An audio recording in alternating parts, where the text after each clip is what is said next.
Welcome back. Government has directed striking CLOGSAG members to resume work or lose their August salary. At an emergency news conference in Acquah, the Minister of Employment and Labour Relations, Haruna Idrissa, said heads of local and civil service workers have been instructed to check the nominal roll from tomorrow, Tuesday, August 9. For 3 weeks, members of the Civil and Local Government Staff Association of Ghana, CLOGSAG, have embarked on a nationwide strike demanding payment of interim market premium to its members. Subsequently, the issue was referred to the Fair Wages and Salaries Commission for discussion and subsequent settlement. Unfortunately, the two stakeholders have been unable to resolve the impasse, leading to the protracted strike. But government has instructed striking CLOGSAG members to return to work or forfeit their August salaries. It is not as if government is not attending to or responding to the request by CLOGSAG for interim market premium. Accordingly, government will announce a new policy on market premium January 2017. We expect the workers, civil and local government workers, to return back to work or they forfeit their August salary as they are deemed not to have worked for that period. The sector minister said government respects the rights of CLOGSAG to request payment of interim market premium, but it cannot reward unproductive hours. The head of the civil service and the head of the local government service are being instructed from tomorrow to conduct roll call as the strike action have been declared illegal by the National Labour Commission.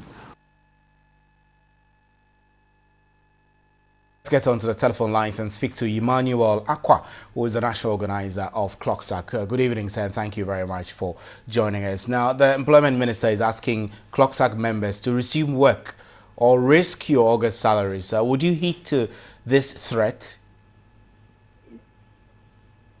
Hello, sir. Yeah, hello. Yeah. Good evening. Good evening to you. Yeah, did you hear me? Right, yeah. so... Good evening. Yeah, good evening.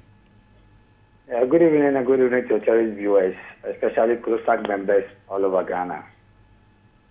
So I asked the question whether you will heed to the minister's warning, which says that he's asking your members to resume work or risk your August salaries.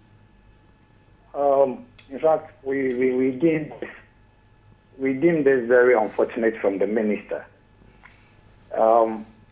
What I read from what she said is that she's basing on his threat on the report from the National Labour Commission. As a matter of fact, CLOGSAG has never received any official letter from National Labour Commission indicating our strike is illegal. We found it very unfortunate that.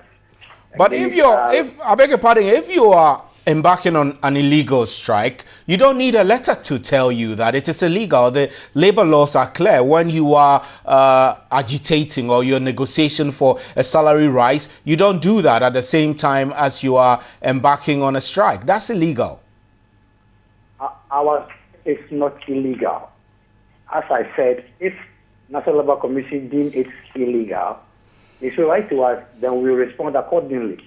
The strike action that was embarked on has been a long-standing issue. It has been a long-standing issue since 2011. We've been to National Labour Commission. All reports indicate that we should be paid. There is a memorandum of understanding between CLOGSAG, Tripartite Committee, Fair Wages and Salaries Commission, which indicates CLOGSAG should be paid the premium.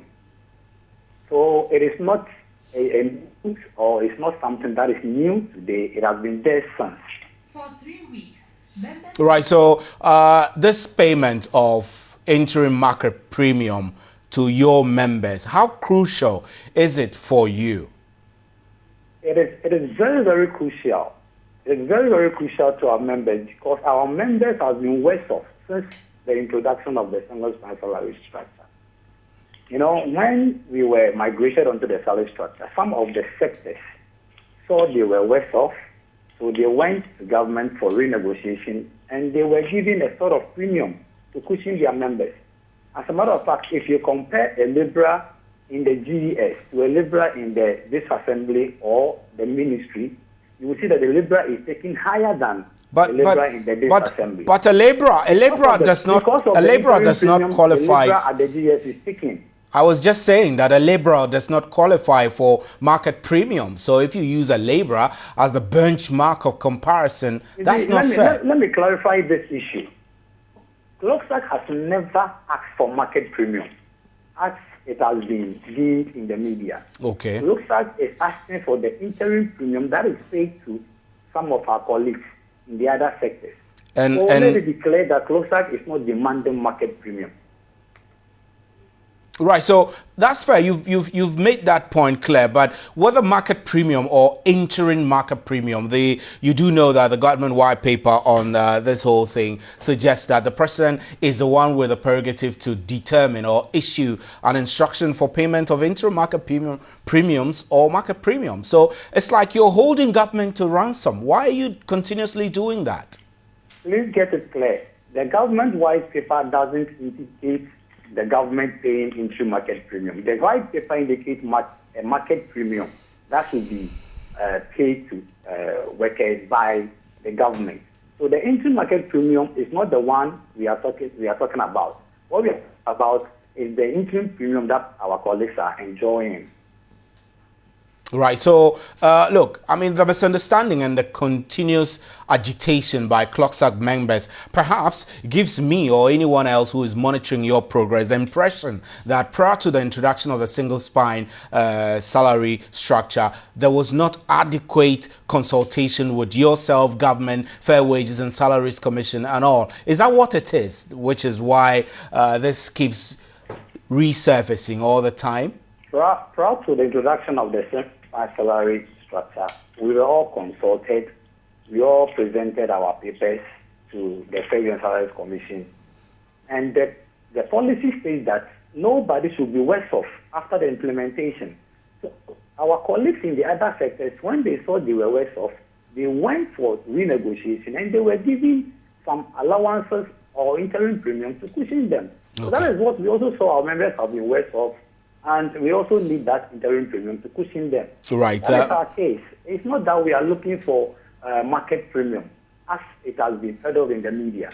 Right. Ms. Acquah, we're grateful.